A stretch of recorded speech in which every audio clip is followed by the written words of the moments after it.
Musecom, Associação dos Amigos do Museu Hipólito José da Costa e Coletivo Catarse apresentam Museconversa, um podcast que traz notícias de ontem e de hoje relacionadas ao Museu da Comunicação Hipólito José da Costa.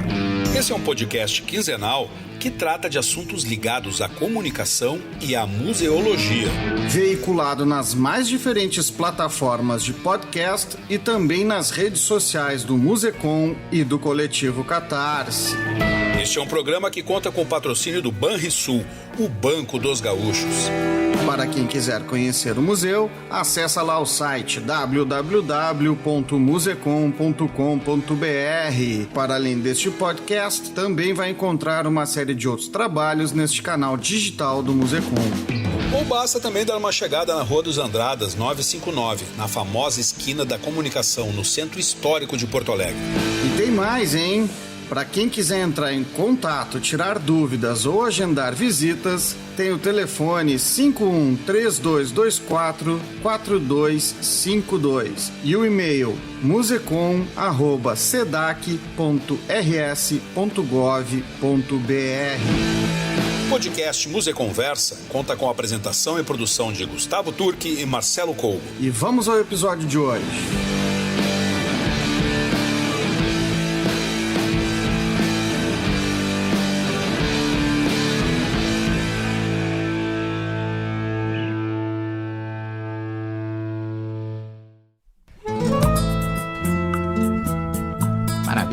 Então, Marcelo, iniciando mais um episódio do Museconversa, né? Com quem estamos aqui no Estúdio Monstro? Aí, Gustavo, então a gente tem a satisfação de estar no estúdio aqui com a Vera Deise Barcelos, que já fez muita coisa na vida, né? Já, entre tantas coisas que fez e faz, está aqui também representando a presidência do Sindicato dos Jornalistas do Rio Grande do Sul. É isso mesmo, Vera? Conte tudo. Exatamente, Marcelo. É um prazer estar com vocês. Estar à frente do Sindicato dos Jornalistas é um desafio. É um grande desafio nessa carreira que já vai para 51 anos. Pois é, eu estava vendo, se formou na década de 70 ainda? Eu começo em plena ditadura militar, em 1969, Nossa. entrando na URGS, direto, assim, Que vestibular, legal, né? Com todas as matérias, disciplinas. E em 1969 nós estamos dando início à terrível ditadura militar com Sim, 68 o AI-5. foi o AI-5, né? Final de 68. O AI-5. Final de 68 e início de 1969 sendo implantado. E a guria aqui entrando na Universidade Federal do Rio Grande do Sul num curso para jornalistas. Bando de comunista. Mais ou menos assim que era visto, né? Para os bons tempos. Isso. Para mim foi algo fantástico, né? Eu só tenho, ao longo dos anos, me lembrando das possibilidades que a vida me ofertou. Uhum. E a universidade foi algo fantástico naquele tempo. Depois eu conto mais coisinhas que se tu me perguntar. Ah, tá bom. Se eu não perguntar, tu conta de qualquer maneira, por favor. A gente tem, essa temporada, essa segunda temporada do Museconversa, a gente tem conversado com muitas mulheres, né? A gente tratou muito a gente teve com duas pessoas aqui, duas jornalistas, né? E eu vou jogar uma pergunta para ti nesse sentido também, né? Como é que foi para ti uma mulher negra, né, entrando na universidade num contexto tão adverso como esse? Como é que foi começar esse teu processo dentro do jornalismo, que a gente sabe que é um lugar machista, né? Historicamente era machista, né? Hoje dominado por mulheres, né, Gustavo? Pois é. A maioria que ocupa a profissão é mulher. Sim. Mas eu, voltando à origem da tua pergunta, tanto Gustavo e agora Marcelo, me dirigindo aos dois, né? A minha história ela é fantástica, porque eu sou uma menina negra, sendo criada por uma família branca, de classe média alta, e cujo patriarca dessa casa era um general Nossa. né? General Floriano de Oliveira Faria. E, na época, ele também estava à frente da Escola de Cadetes, que se chamava, que hoje é o atual Colégio Militar.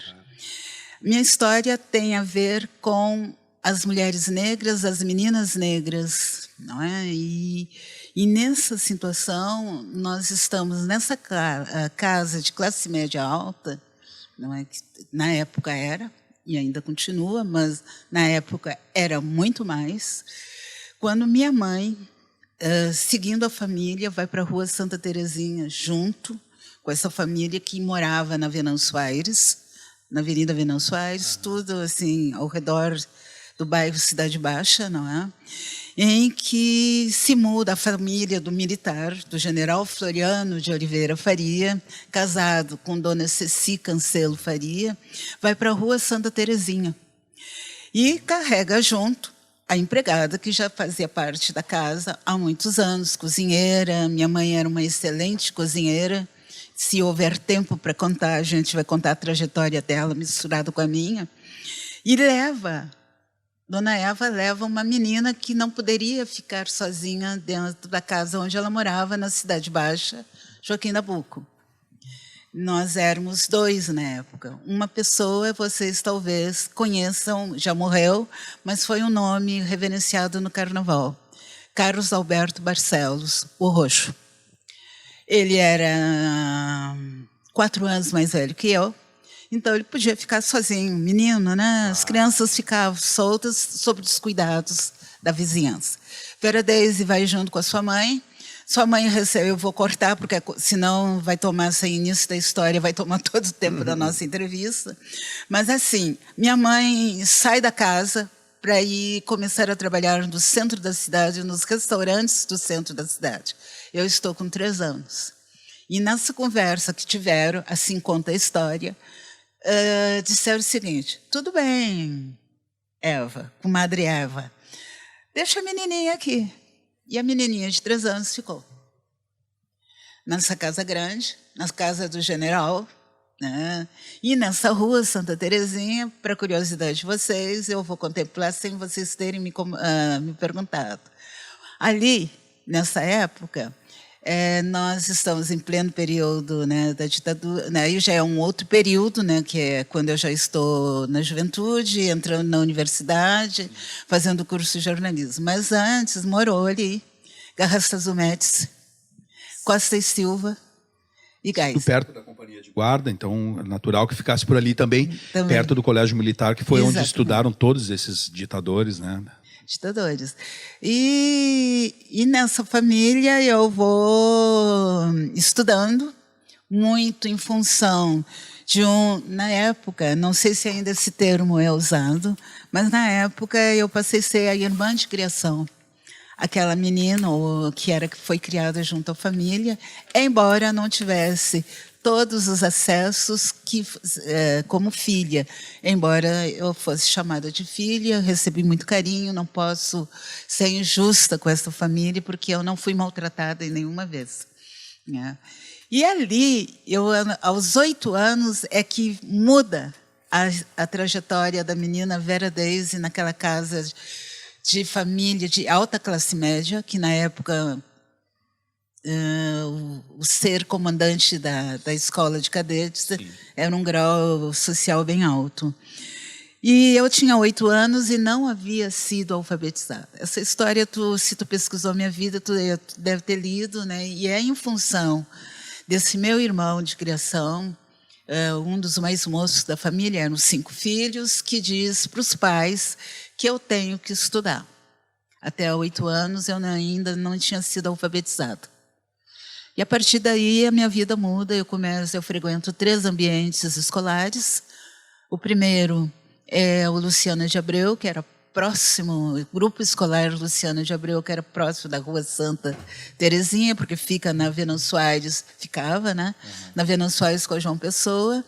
Eu faço todo o primário nessa escola e depois, para o ginásio, eu vou fazer um exame de admissão numa escola que entrou, criada por Zila Tota, que foi presidenta do CIPERGS, na época, com outro nome, mas era o Sindicato dos Professores e Professoras, que criou o Colégio Estadual Pio XII, que é ocupando o mesmo espaço do Colégio Paula Soares, que fica atrás do Palácio Piratini. E a escola entrou para ser um dos modelos. E eu faço o exame de admissão, que na época... Sim, né? Entro no ginásio, do ginásio eu passo para o clássico e do clássico direto para a Universidade Federal do Rio Grande do Sul. A menina que tinha grandes dificuldades na matemática escolheu o clássico. O científico era mais complicado. E eu ali já dava sinal que, na minha época, né, hoje eu estou às vésperas de 73 anos, as matérias como história, português, geografia eram o que mais me interessava. Matemática eu odiava e fui uma péssima aluna em matemática. Precisei de um 10 na passagem de ser aprovada com toda a turma no ginásio para o clássico, né? Eu tinha precisando 10. E aí eu faço uma referência ao meu irmão de criação, que já partiu dessa para uma outra melhor, em março do ano passado, o Adir, que vai me incentivar para entrar nos estudos, os pais, né, dizendo, essa menina tem que estudar. Ele estava na farmácia e depois foi para a faculdade de medicina. É ele que vai também. Quando eu estou para ser derrubada na quarta série ginasial, não acompanhar o resto da minha turma que estava indo para o clássico, né? E ele começa a me dar aulas. Naquela época tinha teoremas, tinha isso, tinha tudo de matemática que eu detestava. E passei, precisava de 10 e passei. Então, um pouco dessa vida lá atrás. Lá atrás. E depois, quando tu entra na faculdade, tu começa a te envolver, enfim, com política estudantil ou com movimentos. Aqui eu estava lendo aqui um pouco sobre a tua história. Tu fez parte do movimento negro, da criação desse movimento. Tu conheceu Oliveira Silveira, conheceu essa turma. Como é que foi isso para ti? E esse embate até, porque eu acho que deve ser um momento de descobrimento de uma série de coisas e talvez alguma tensão por estar inserida numa família branca de classe média alta, né, com patriarca militar, e tu tá dentro, de repente, de uma universidade pública e dentro de um movimento negro, entrando nesse tipo de situação. Como é que foi isso para ti? Como é que se deu isso, Vera Deise? Pois então, 1969, nós estamos entrando no curso de jornalismo, como há pouco eu fiz essa narrativa, na Faculdade de Filosofia, ali começa, no campus central. E neste ano, a URGS, a juventude estudantil, está sendo perseguida dentro do campus central. Perseguida pela DOPS, né, os militares, né, caçando o estudante. Naquela época, em 1969, companheiros, mais homens do que mulheres, assim eu pude observar, e porque nós nos escondíamos no bar que ainda existe, o Bar do Antônio. Eu cansei de ir para baixo das mesas do Bar do Antônio. Não só eu, juntamente com toda a minha turma, né, nos escondendo da perseguição que tinha. Esse cenário foi um cenário muito doloroso, porque nessa época eu estou entrando dentro da universidade, eu tenho uma tarja chamada assim, tu é filha de criação do milico, né? E eu estou na militância, estou iniciando a minha militância dentro da universidade contra esse sistema que o meu pai de criação defendia. Foi algo muito fantástico na minha vida. E ele defendia abertamente isso dentro de casa, inclusive, porque a gente sabe que existem alguns militares, acho, né, progressistas. Não, né? sem dúvida, isso eu posso te confirmar, porque eu tenho um parente meu já falecido, que era um milico progressista e... não à toa existia caça a milicos. Foram os primeiros a serem caçados em 64. Mas o teu pai de criação, no caso, ele defendia... Não, ele já tinha uma idade que, para mudança de pensamentos, assim, ele vinha tradicional, né? Ele vinha defendeu o golpe, apoiou todos os que eu citei que moraram nessa rua onde eu ainda moro, não é? Mas tinha uma coisa, os filhos, principalmente um dos mais moços, que é o Adir Cancelo Faria, que é o meu apoiador, Sim. não é? Para estudos, para ensinos e tudo. Ele, ao contrário, né, não seguiu o que o pai dizia. Ele foi um militante ativo contra a ditadura. Ele chegou a ser preso em Nonoai, onde ele começou a clinicar. E ainda o processo ainda está aí, né, correndo.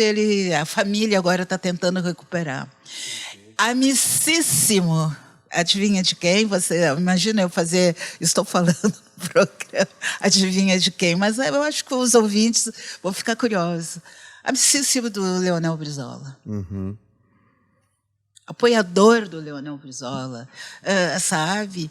O Adir era à esquerda, naquela época, com um pai militar. Sim. Modelo, para mim, na minha militância, que eu lá dentro da URGS eu acompanhei. Eu entrei de cara, acompanhando e combatendo aquele sistema. Sabe?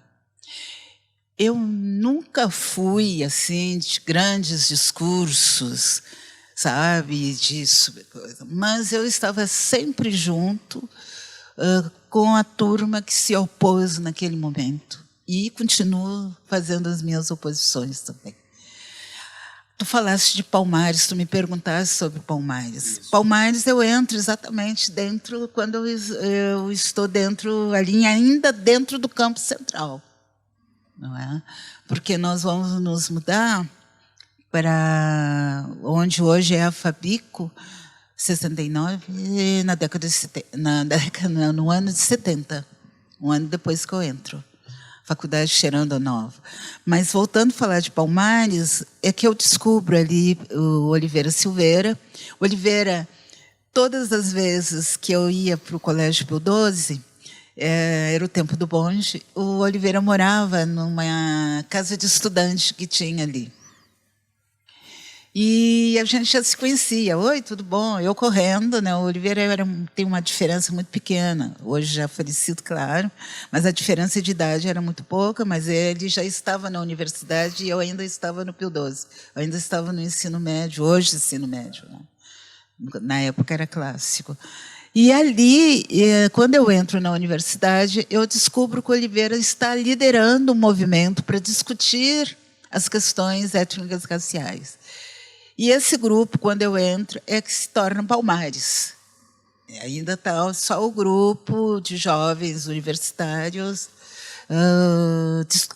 iniciando, tendo o apoio de Décio, né, o grande historiador, Décio Freitas. E eu entro. É claro que aquela turma, que é um pouco mais velha do que eu, anos de diferença, já estavam discutindo isso, porque tinham as gurias que faziam arquitetura, outros que faziam história, o Oliveira, que já era redator de uma agência de publicidade, fazia letras, e eu no jornalismo, e muita discussão. O que eu era? Agora veio um detalhe, que tanto eu quanto uma outra companheira, que amiga até hoje, que eu vou poupar de dizer o nome dela, porque eu não estou autorizada para dizer, mas na época nós duas fomos assim. Como nós éramos, essa minha amiga, família negra, classe média. Eu negra, mas criada por uma família classe média, e ainda mais de militar. Né? Casualmente, o pai dessa minha grande amiga, até hoje, ele também era um militar, mas só que nós duas estávamos já flanando por outras vertentes. O fato de nós termos, eu vivendo com uma família de militar e ela, filha de um militar, gerou dentro do grupo aquelas, são da direita, são isso, são aquilo. Mesmo que a gente... Aí essa cobrança começou tão intensamente. E claro que eu descobri Palmares, eu descobri Zumbi, eu descobri todas as histórias, só que essa eterna cobrança, né, de a ausência de respeitabilidade no espaço que eu vivia na época. Tinha uma pecha, assim, né? Tinha uma pecha. Você não era da esquerda. Colocaram. Por vivermos nesse ambiente, nós não éramos. E aquilo começou a me incomodar muito. E eu resolvi sair do Palmares. Não aguentei. Aliás, casualmente, essa minha grande amiga também não aguentou, também saiu. Mas hoje, distanciada do tempo, não só hoje, há muito tempo, eu venho falando isso. Que sim, o trabalho, né, aquela ação criada, idealizada por Oliveira Silveira, que depois ele vai se encontrar comigo num outro momento, não é que tu, assim, é valioso. É tão valioso que completou 50 anos, reconhecido em todo o país essa ação. Não é? Agora, o momento aquele, uma jovem, todos nós éramos jovens, todos, né? Aquilo marcou na minha vida. Eu disse, eu não quero mais saber dessa discussão, e foi aí que a gente parte para uma outras histórias. Entre elas a revista Tição. O Tição. Eu ia te perguntar, tu é uma fundadora dessa revista, que é um marco, né? É um marco no Brasil. Ficou. É impressionante, né, que as matérias que nós publicamos na época, nos dois... Eu faço parte de 2 edições e eu sou a editora responsável, né? Sou jornalista responsável. É aquela que vai botar a cara para bater na DOPS, levando as suas matérias. As matérias para averiguação. Para averiguação, lá na Avenida Paraná. Era um negócio tremendamente, vocês não queiram saber, tremendamente assustador. Deve ser. Porque eu levava. Eu fui... Não, tu é a jornalista responsável, é tu que vai. Sim. E também é tu que vai pagar qualquer coisa, né? Vai pagar qualquer coisa. Eu ia para levar as matérias, principalmente do primeiro número, sem saber com a certeza que eu sairia de lá. Por quê?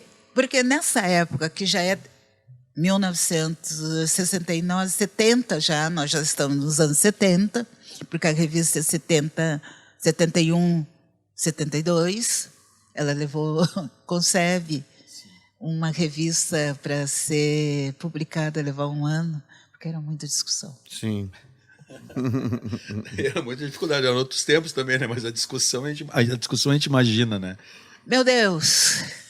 Cada texto, cada pauta eram intermináveis horas. Não horas, era dias. Bom, a revista ficou pronta e no miolo, aquelas não ainda impressa, tem que levar na DOPS. Eu ia. Depois que o tempo passa, cada vez que eu falo, né, que alguém me pergunta sobre esse passado meu, eu que me subestimava, que eu não era isso, que eu não era aquilo, que eu não era corajosa. Eu disse, não, eu fui muito corajosa, Sim. porque em pleno período ditatorial, a década de 70 é aquela que é mais pesada. É a pesada. Há um recrudescimento grande, né? E você está batendo na porta da DOPS, do DOPS, na Avenida Paraná, e assinando como responsável aquele conteúdo, e mais tendo os caras que mascaravam-se como eu sou solidário com essa causa, mas eram os olhos e ouvidos da DOPS. Então, assim, cada vez que eu falo, eu disse assim, Vera Deise, você foi muito corajosa na época. Eu era uma guria de 20 e poucos anos. Então, eu não tinha chegado ainda aos 30. Eu estava na fase dos 20. 24, 23, 24. E o terror batendo nas tuas costas, assim. Então, e a revista, hoje eu pego a revista porque ela está sendo muito requisitada, viu, Marcelo, pelos estudantes. Uhum. Ela virou fonte de pesquisa. Eu tenho um exemplar assim que é para ser manuseado, mas eu não empresto para ninguém, não coisa, porque são os únicos. E as pessoas estão descobrindo Tição. Tição voltou a ser descoberto. Eu não vou acompanhar um projeto que está nascendo agora. de um grupo que também participou, que estão pensando reeditar, recriar a edição. Né? Eu disse, não, minha parte eu já fiz no passado, eu não volto nessa história de pautas intermináveis. Precisamos saber se a edição está disponível no acervo do Museu da Comunicação do Estado do Rio Grande do Sul. Vamos falar aí com o pessoal. Isso aí é meta. Isso é uma meta, e até falar com o pessoal da associação também, alguma coisa nós precisamos fazer a respeito disso. Bom, a gente vai finalizando o primeiro bloco, vamos ver o quadro da memória. Né? A gente está com Vera Deise aqui, que está à frente hoje, tem uma longa estrada, uma longa história, e hoje está à frente do Sindicato dos Jornalistas aqui do Rio Grande do Sul, né? Isso aí, Gustavo. E aí a gente volta depois do quadro da memória. Voltemos. Quadro da memória, com Renata Veleda.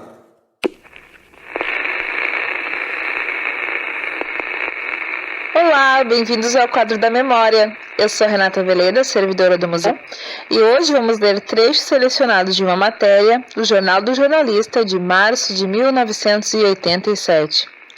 O direito à comunicação é de todos.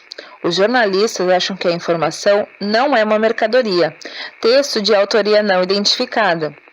Como é próprio dos projetos patrocinados pelas entidades democráticas civis, não poderia a Federação Nacional dos Jornalistas apresentar propostas dos jornalistas ao Congresso Constituinte sem antes fazer uma breve exposição de motivos, esclarecendo a população sobre as razões e os princípios que serviram de alicerce à sua redação. Essa proposta é resultado de um intenso debate travado em nosso meio nos últimos anos e contempla as decisões adotadas no Encontro Nacional dos Jornalistas. Ela reflete, portanto, o pensamento dos jornalistas brasileiros no que tange à maneira de se implementar no país uma política democrática de comunicação social.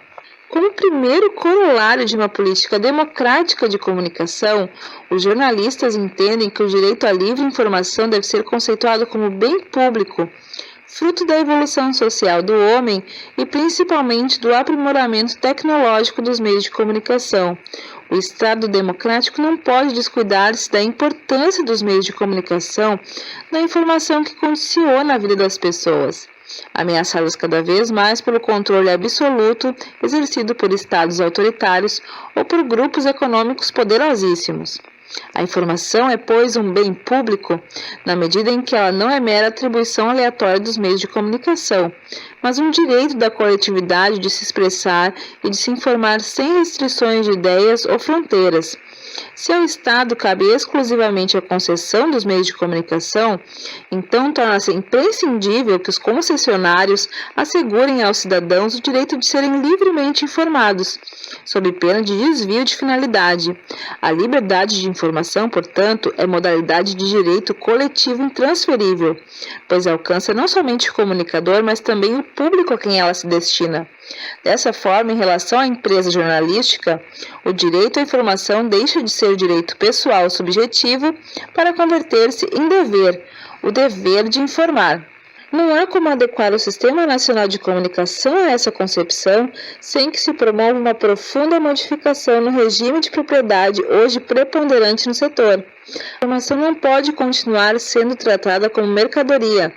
Há que se garantir a prevalecência dos interesses da coletividade sobre o objetivo do lucro. Daí a necessidade de que a utilização dos veículos se faça exclusivamente por fundações ou entidades civis sem fins lucrativos.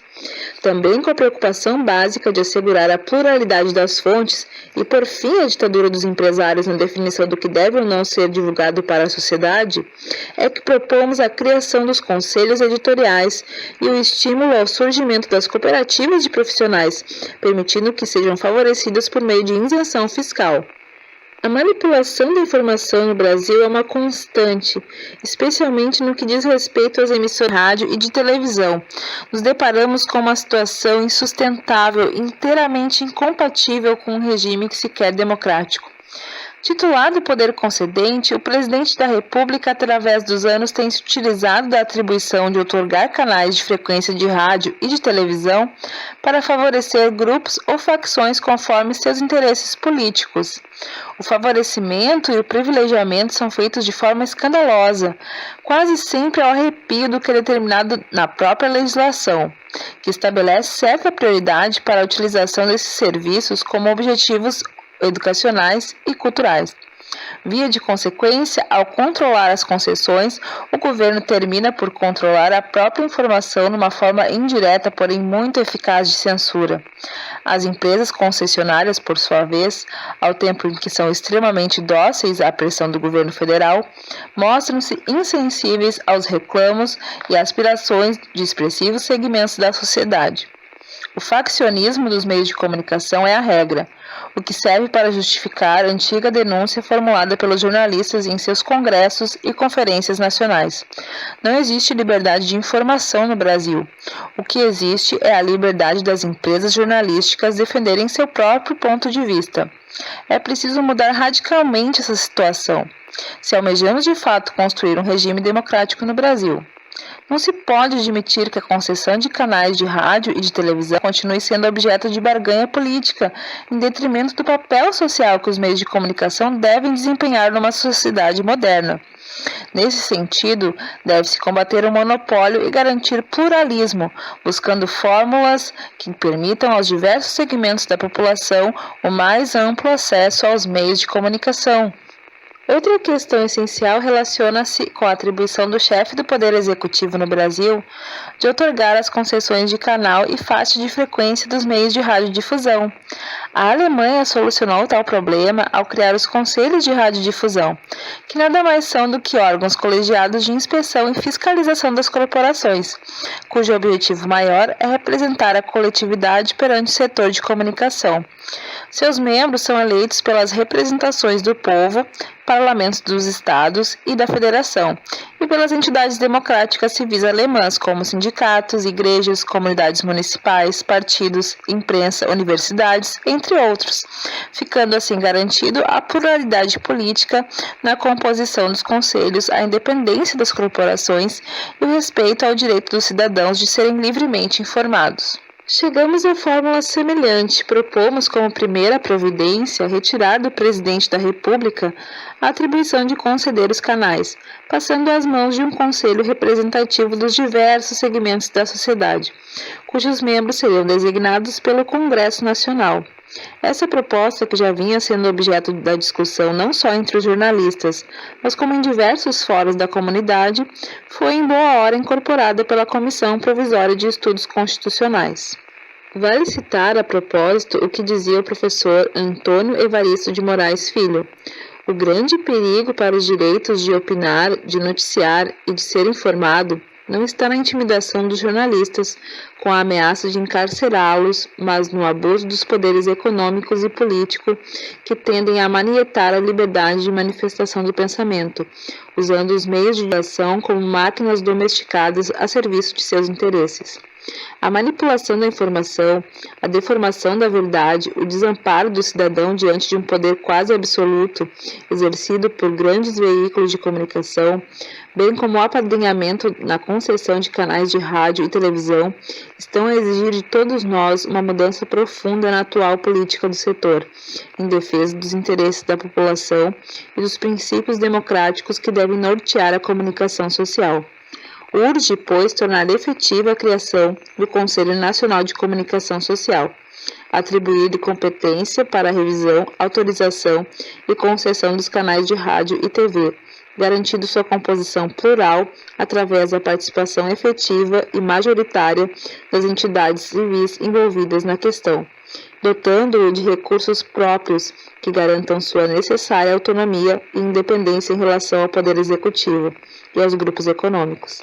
Essa proposta não representa exclusivamente os interesses dos jornalistas, nem de parcela expressiva do movimento sindical em geral. Na verdade, ela corresponde aos anseios de amplos e variados setores da sociedade brasileira, que veem no Congresso Constituinte a possibilidade de conquistarem o direito à comunicação. Ai, ai, ai, ai, ai, ai, até que enfim.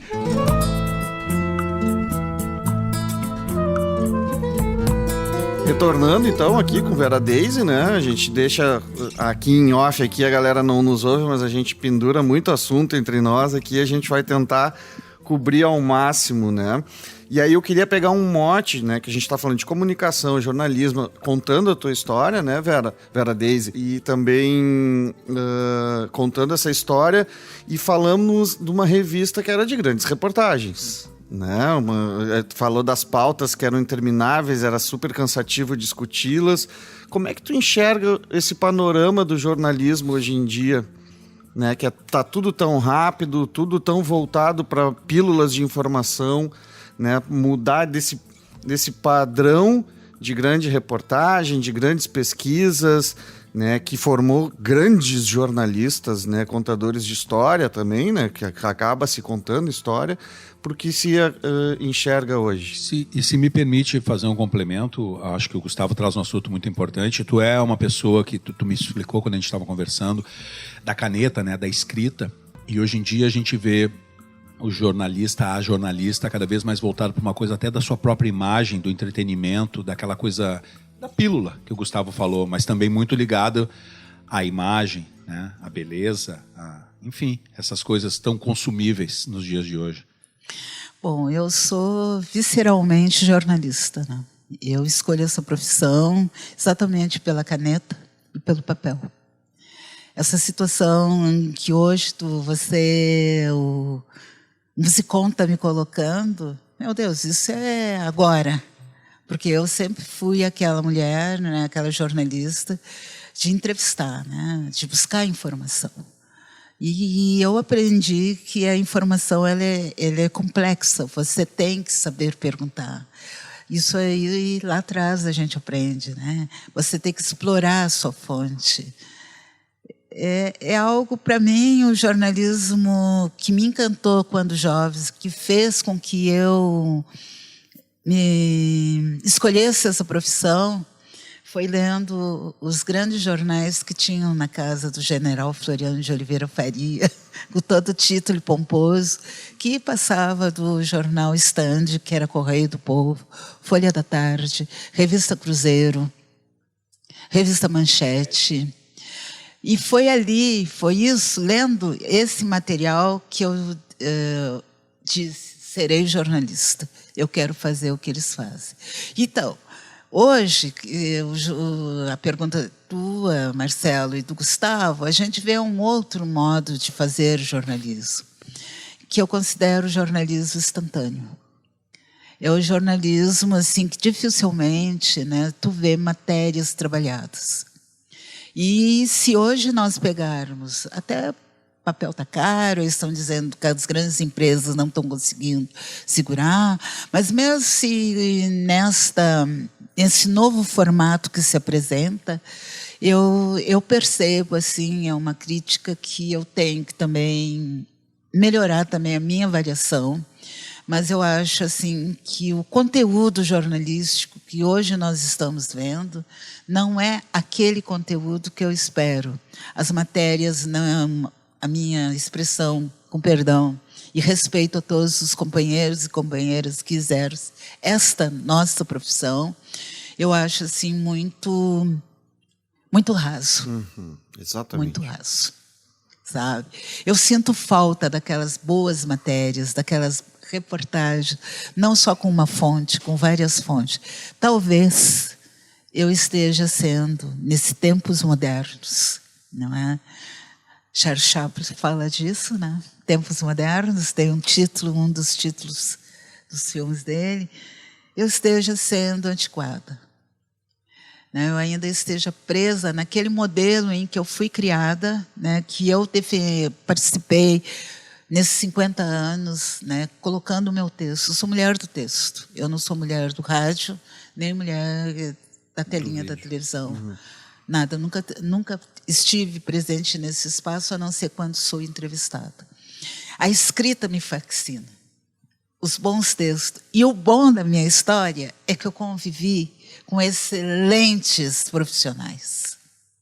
pessoas que eu escolhi também para ser meus copydesk, né? E aqui eu vou fazer uma referência muito especial a um nome que me acompanha até hoje e que corrige, que copydesca meus textos ainda. Eu coloco o meu texto à disposição para ele, que é Adhemar Vargas de Freitas.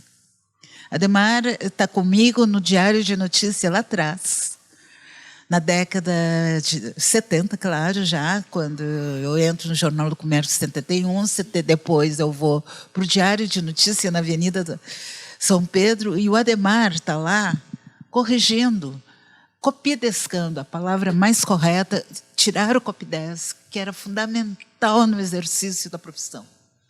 O Adhemar copidescando, e eu guardei a minha primeira reportagem que eu fiz no Diário, com as laudas em papel, toda com lápis azul e vermelho, que ele assinalava como não deveria se escrever. Fantástico isso. Ali tu tem, hoje, tu não tem mais esse acompanhamento dentro da redação. Ainda descobri, não tão há pouco, mas um tempo atrás, de que ainda tem revisor no principal jornal, um dos principais jornais de Porto Alegre. Uma coisa raríssima, é um. E aí, talvez, e também por a questão de pouco espaço, né? As pessoas estão fazendo matérias mais enxutas, com poucas fontes. E o jornalista não está mais saindo para a rua, né? Tem isso também. A gente tem feito uma sequência de entrevistas aqui com outros profissionais, e isso está sendo uma visão que a gente tem, né? A gente falou com a Malu Benites, né? Com a Malu, com a Anaí, com a Kátia Marco também, se toca nesse assunto. Essa questão, é mesmo, tu recebeu o release, ou tu também... Tu tem a facilidade da comunicação via internet, WhatsApp, coisas do gênero, e tu não está mais fuçando na rua aquelas coisas que acontecem no dia a dia e da onde sai muita coisa, né? Exatamente. Na minha época, era proibido você reproduzir o release. O release era pauta. E que o editor, o chefe de reportagem, acrescentava mais alguma coisa e colocava o repórter, vai à rua. Vai à rua. Eu tenho um longo período, acho que cabe aqui também falar, que eu fui durante muito tempo setorista da área de esporte amador, hoje esporte olímpico. Mas eu tenho a minha passagem para o Jornal do Comércio, Jornal da Semana, Diário de Notícia, como há pouco eu falei, que eu era pautada e ia à rua, né? Então, isso aí me deu muita sapiência, sabe? Sapiência, assim, de como lidar com isso. E ter também bons chefes de reportagem e bons copydesk na minha vida. Eu tenho, assim, chefes de reportagem, muitos já estão fazendo jornalismo numa outra esfera, mas que foram fundamentais nessa minha carreira. Fundamentais, assim, na copydescagem dos meus textos, da cobertura esportiva. Eu fiz longo tempo cobertura de futebol de salão, de esportes olímpicos, hoje, antes esporte amador, e que as pessoas paravam para ler o teu texto e assinalavam onde não estava legal. Vai fazer de novo. É assim que a gente... E não era no computador, né? Não era. Não era do computador. Eu sou da máquina Olivetti, né? Sou da máquina Olivetti. Sim, e das redações grandes, né? Não faz muito tempo o próprio Correio do Povo ali fechou a redação, né? Tinha uma redação que era até voltada para a rua e hoje é uma farmácia, né? Ali. Então a gente vê o encolhimento total. E quem está fazendo jornalismo investigativo, quem está indo para a rua hoje, são as alternativas de mídia. Sim, né? Exatamente. É onde a gente está enxergando essas um trabalho... reportagens de peso, né? Essas reportagens de peso, né, Gustavo? A gente vê muitos na Pública, no Sul 21. A Pública faz bastante. A gente faz alguma coisa aqui também, principalmente usando o audiovisual aqui no Coletivo Catarse, né? De texto a gente não tem feito tanto assim. Mas é justamente nessas alternativas de mídia. E deixa eu entrar um pouquinho nessa seara da Vera Deise sindicalista. Pô, tu é presidenta, né? dos sindicatos dos jornalistas do Rio Grande do Sul. Tu tem uma inserção, uma importância em nível nacional.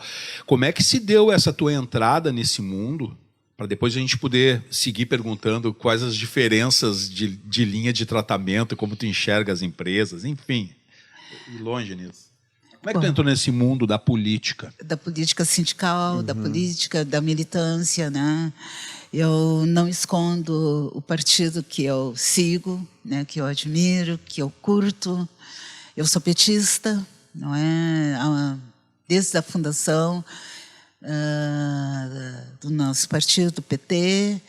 Bom, identidade política partidária, estou acabando de me revelar. E a minha movimentação pelo mundo sindical. Eu, na verdade, eu entro na Zero Hora em 1900 e primeira passada por lá, é 71, 74, 75. Tá? Depois é aí que eu fico até o fim. Depois volto. Eu acompanhei muitas assembleias dentro do jornal Zero Hora, puxada por um cara que foi presidente. Eu respeito a todos os presidentes do nosso sindicato, mas é na gestão do Antônio Oliveira, que também era funcionário do jornal Zero Hora, foi chefe do setor de esporte, chefe de reportagem, e que a gente fazia muitas reuniões dentro da redação. Né? E essas assembleias aconteciam dentro da redação da Avenida Ipiranga, que eu costumo dizer. E ali eu começo a me engajar. Eu tenho uma matrícula no sindicato que é de 1974, não é? Então, ativa, sempre acompanhei e sempre fui muito metida, solidária com os companheiros que ocupavam a diretoria. Eu tenho um período que eu me afasto de Porto Alegre, eu tenho uma outra vivência no interior do estado, no jornal A Voz da Serra, Erechim, que eu ganho o primeiro Prêmio para o interior. Depois eu volto para Porto Alegre, aí eu já não estou mais no jornal Zero Hora, eu vou até de 70 e... Quando eu retorno a Zero Hora, eu fico de 78 a 96, participando, fazendo cobertura. E o jornal, a redação do esporte me fascinou. E a minha experiência no interior foram mais matérias de investigativa, de contar a história do município, eram edições especiais. Assim, eu começo ainda antes de ir para Erechim, que é na década de 90, e até 2005, eu frequento muito o sindicato. E nessas histórias eu começo a ter, assim, Veradez, preencher lugares dentro das chapas que concorrem. Veradez, você aceita ser do Conselho Fiscal? Você aceita, agora você quer ser segunda vice-presidenta? E eu só não pegava os cargos de secretária, Conselho Fiscal, segunda vice-presidenta, ou então suplente da chapa, e assim eu fui indo, sempre encostada, até que chegou 2000, nós estamos em 2022, é 2019, que o mandato é de 3 anos, eu recebo em 2018, lá no início de 2018 começa. Veradez, você vai ser a futura presidenta. Você vai ser a futura... Eu não. Esse negócio não é comigo, não. Eu sou colaboradora, eu quero ficar junto. E foi. Eu sei o que passou 2018 todo e começou a entrar 2019. Final de 2018, disseram assim para mim, você tem que se decidir. Só que eu sabia, né, o que estava reservado para mim. Eu sabia a situação do sindicato. Nós perdemos toda aquela verba que entrava. O sindicato estava passando por situações bastante difíceis. E esse bolo eu não quero. Tanto foi, chegou uma hora que eu tive que me posicionar. Tinha, claro, envolvimento com a família, maridos, eu estava vindo na busca de a neta estava para chegar, a Lívia vinha vindo aí, eu queria me dedicar a isso. Mas não deu. E quando eles disseram, você tem que se posicionar, né, tinha assim, eu cheguei e disse, ok, eu vou. Mas eu sabia exatamente o que eu estava pegando. Eu sabia que eu enfrentaria, só não estava previsto os 2 anos de pandemia. Né? Eu não tive essa bola de cristal. Eu deveria ter consultado ela. E aí, aceitei, formei a minha equipe, não chega a ser... É uma equipe. No momento que a diretoria, a gente escolhe os nomes, você confia que nós vamos ter. A pandemia tornou as coisas bem mais difíceis. Uma adaptação de um novo modelo de gestão, uma forma de congregar a categoria via telinha de computador. Vencemos isso. Eu pego o sindicato com uma situação financeira precária, não é? Uma situação tremendamente difícil, um baixo número de associados. Ou seja, eu digo, não encontrei essas soluções sozinha. Eu tive um grupo que pegou junto e nós hoje estamos chegando, já iniciando o processo de uma nova gestão, com dívidas intermináveis resolvidas, né? Um processo de negociação com o INSS, que era dívida maior, encaminhada, negociada, estamos pagando. Falta pouco eu agora, ainda temos mais 2 anos pela frente. Mas não erramos nada dentro desse acordo que nós fizemos, que a dívida maior era o INSS. Né? As outras não eram pequenas, mas conseguimos resolver, já quitamos todas.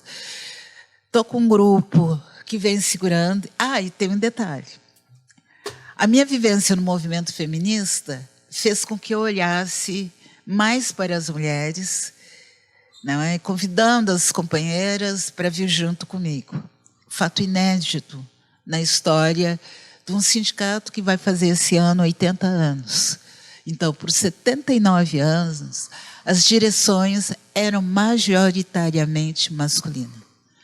Eu faço essa mudança no sindicato ao colocar as mulheres, mas convidar mulheres para estar. Convidei homens, mas sei lá por quê. Talvez por eu ser mulher, talvez por eu ser negra, não aceitaram os convites. Tinham homens na direção, na equipe? Tinham. Mas a maioria foi mulher. Então, essa foi a grande novidade. Aliás, essa gestão é cheia de novidades. O fato, por ter uma mulher idosa, negra, não é? Então, isso fez um alarde no mundo sindical. Né? Fez um alarde. Tem muitas outras mulheres nos outros sindicatos, já observei, tem mulheres da presidência. Mas na história do meu sindicato, já teve também uma mulher lá atrás, na década de 80, chamada Vera Espolidoro. Mas uma mulher negra, nenhuma ao longo da gestão. Tivemos um presidente negro, 2, né? 2 presidentes negros, autodeclarados negros, mas mulheres negras à frente do sindicato, estou sendo a primeira, e aí estamos aí. E como é que tem sido o posicionamento do sindicato perante essa precarização total das legislações trabalhistas, né? E também ficar à frente de uma categoria que é historicamente desunida também, né, Vera Deise? Mas deixa eu até aprofundar, porque é tanta coisa, tu chega e diz assim, um sindicato que está com muito poucos associados. Bom, categoria desunida, mas eu sempre tive aquela visão que o jornalista era uma criatura politizada. Então, estar dentro do sindicato era uma coisa que poderia fazer parte dessa visão de mundo mais politizada. Mas, no entanto, eu fico vendo também esses jornalistas novos que estão saindo das máquinas de fazer jornalistas novos que nós temos aqui no Rio Grande do Sul e fico imaginando o quanto eles devem ser politizados e como são politizados. Quando eu falo, só uma correção, assim, não dizendo... Quando nós assumimos, nós estávamos em baixa no número de associados. Com essa nova gestão, eu nunca gosto de personalizar, não é mérito somente meu, é o fruto do coletivo, nós subimos. É um número, assim, para nós, significativo. Mas não pensa que nós estamos com militantes associados, entramos, não. Mas perto de como nós recebemos e considerando a dificuldade de não estar assim, num ambiente presencial, todo ele online, facilitou. Eu acho que a questão online, né, muito contribuiu também para nós, porque se nós tivéssemos, acho que presencial, nós não teríamos feito tantas coisas quantas fizemos e não teríamos também número significativo de pessoas participando. Nós fizemos um seminário internacional no ano passado, nos 79 anos do sindicato. E todas as sessões tivemos bons públicos. E com fuso horário diferentes ainda. Então, assim... Fora do país, né? Exatamente, pessoas de fora. Pessoas de fora. E outra coisa, falando ainda da presença, né, do sindicato, dos nossos associados... A juventude trouxe um ponto que é importante. Por mais chamadas que se faça, ainda é pouco, é muito pequeno o grupo de jornalistas novos que se engajam. Eles se engajam nas promoções que a gente faz, nas ações que nós fizemos, eles ali estão presentes, né? Inclusive, nós criamos um núcleo de jornalistas estudantes que criaram também um programa. Aí, em função de alguns problemas que nós tivemos internos, de tempo até, a gente não conseguiu dar sequência até agora. O programa vinha bem, mas é a meta nossa de retomar ainda esse ano essa mobilização. Mas a gente tem no nosso plano... É possível, porque a gente tem contato com as universidades. Sensibilizar essa estudantada ainda quando está lá dentro. Depois que eles saem, é mais difícil capturá-los. Mas a gente consegue colocar semente dentro... Por exemplo, o núcleo de jornalistas afro-brasileiros, nós conseguimos fazer isso. Nós estamos atraindo jovens negros, jovens jornalistas negros e negras para dentro do sindicato. Tu vais me perguntar... Quantos? Aí é um número não expressivo, mas estão voltando. Sim. Nós estamos conseguindo capturar, porque até bem pouco tempo era eu e a Janice Dias Ramos. É um processo longo, né? Porque o processo de destruição ele é rápido. Ele é rápido, parece que quando explode, né? Mas ele vem também num processo assim de décadas, né, em que a coisa vai se modificando, né, Gustavo? Aí eu vou retomar minha pergunta, como é que tem sido esse reposicionamento do sindicato nessas novas realidades que a gente está vendo, assim, perante mesmo a questão do trabalho do jornalista com o empregador, né? Nós estamos iniciando, viu, Gustavo, o processo de mais uma negociação coletiva. Uhum. No ano passado foi jogo de braço duro, né? Nós com os patrões. A gente conseguiu arrancar um aumento, né? Que para a categoria, isso tudo passa por uma discussão por assembleia e aprovação também de assembleia, né? Sim. Então a gente conseguiu recuperar um pouco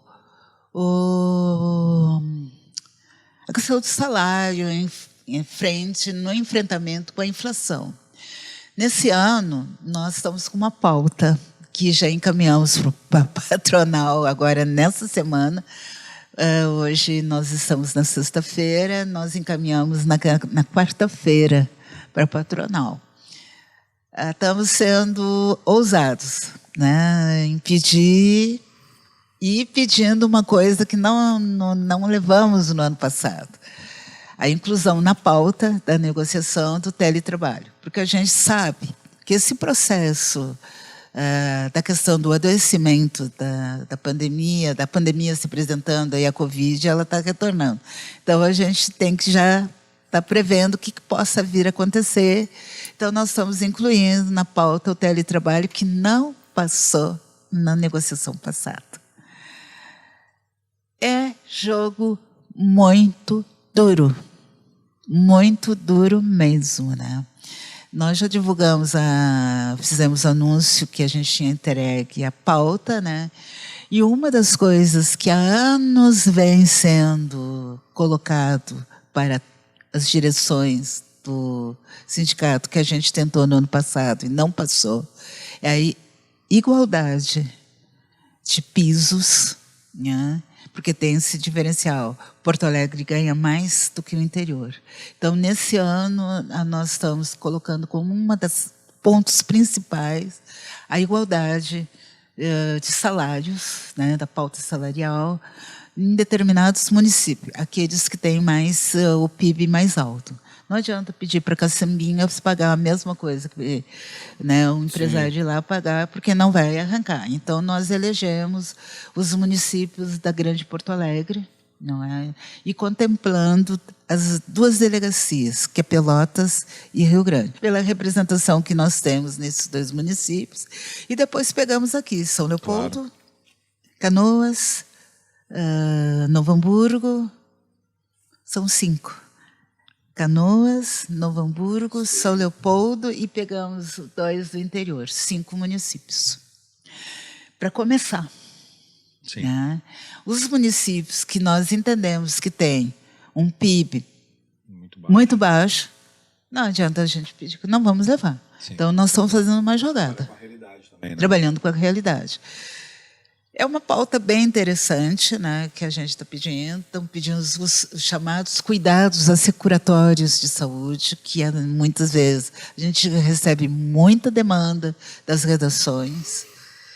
E, que eu já falei há pouco, a questão do teletrabalho está posta. E uma outra coisa que também nós estamos acrescentando é os cuidados. Tem os cuidados assecuratórios, pensando, mesmo batendo na madeira, né, da mesa, que isso não volte, né, mas a gente já está vendo pelo cenário que ela está se apresentando de novo, que é a Covid, né, 19, que é a pandemia que se apresenta. É os cuidados com a saúde de algumas categorias que estão nas redações. Uma delas é o fotógrafo. Pelo peso, por mais que ainda se esteja, tudo é celular, sim, a gente sabe que eles carregam equipamento, principalmente nos jogos de futebol, que não faz coberturas, né? Ontem a gente teve um colega fazendo a cobertura no show do Metallica, né? Nós estamos no dia 5 de maio, nós estamos gravando, né? Dia 6 de maio hoje nós estamos gravando, show dia 5 de maio aqui em Porto Alegre, e levou um equipamento pesado para poder fazer as fotografias. A gente vê dos shows, do esporte fotógrafo, ele costuma carregar muito equipamento mesmo, né? Então é necessário ter um cuidado com isso. Estamos chegando na reta final, Marcelão, é hora de ensejar mais alguma... Então, seguindo, né, por mais que de repente tenha ficado marcado no tempo a luta dessa gestão, essa questão da equiparação salarial entre cidades do interior, Porto Alegre, a questão do teletrabalho, mas deixa muito claro a importância, né, de um sindicato na vida dos trabalhadores e das trabalhadoras aqui no Brasil. A gente teve um ataque muito forte a essa noção do sindicalismo, né? O sindicato é tudo pelego, os sindicatos são isso e aquilo, bababá, vamos tirar o dinheiro dos sindicatos, e o que é pior, muitas vezes com o apoio da classe trabalhadora, né? Manipulada para justamente apoiar quem trabalha contra ela mesma. E aí, poxa vida, dá uma satisfação a gente ver que ainda é possível, ainda há mobilização, e o quanto é importante um sindicato atuante nas nossas vidas. Pois é, não é? A categoria tem que acreditar mais na força que tem, e essa força se traduz via sindicato. Não é? A juventude que está vindo aí, ela tem que entrar para dentro do sindicato, ela tem que se associar. E aqui eu aproveito esse espaço para fazer um chamamento. O sindicato, as pessoas não entendem a relevância dele, porque o sindicato representa a união. E o que o patrão quer é que a categoria não se junte, não se aglutine. E nós fazemos o discurso inverso. Nós queremos aglutinação, nós queremos a categoria junto, porque só juntos nós teremos força para conseguir melhores condições de trabalho, melhores salários.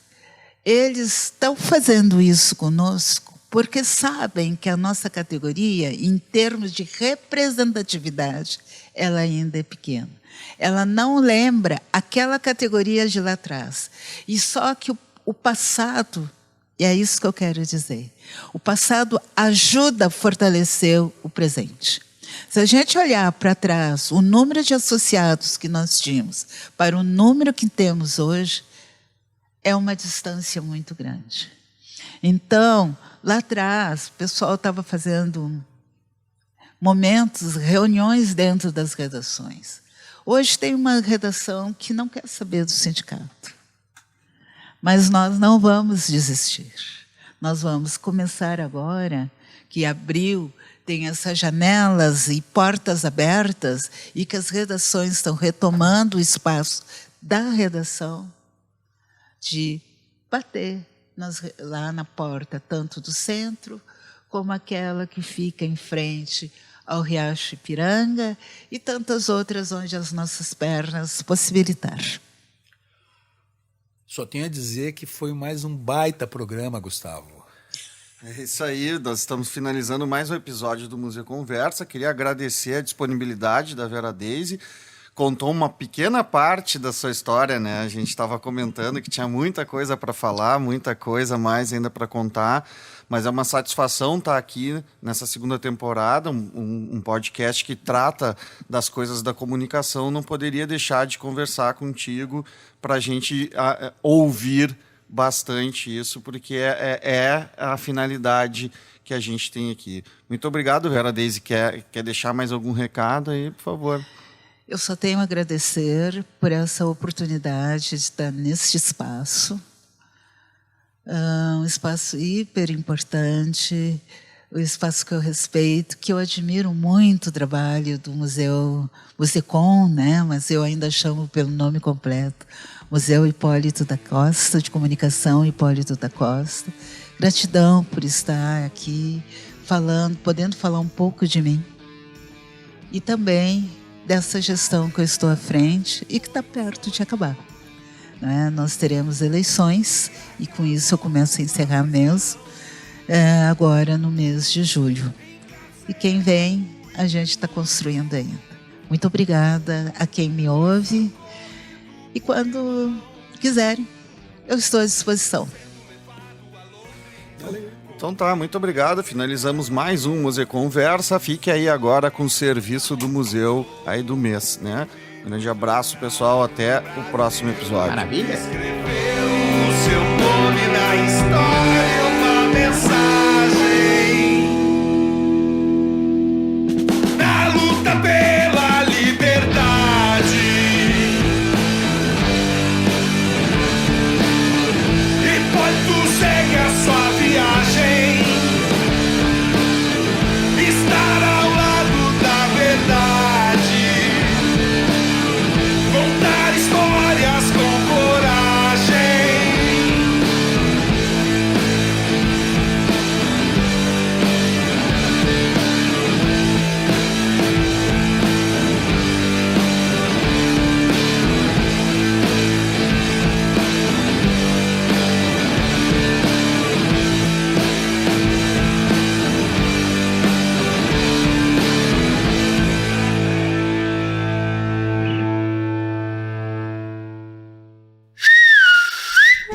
Serviço do Musecom. Confira a nova exposição de longa duração do museu, intitulada Paralelos, a comunicação em 4 linhas, com abertura ao público prevista para o dia 20 de maio de 2022. Venha prestigiar o Musecom na Noite dos Museus 2022. O evento ocorrerá no sábado, dia 21 de maio, a partir das 19 horas. Para mais informações, acesse o site noitedosmuseus.com.br.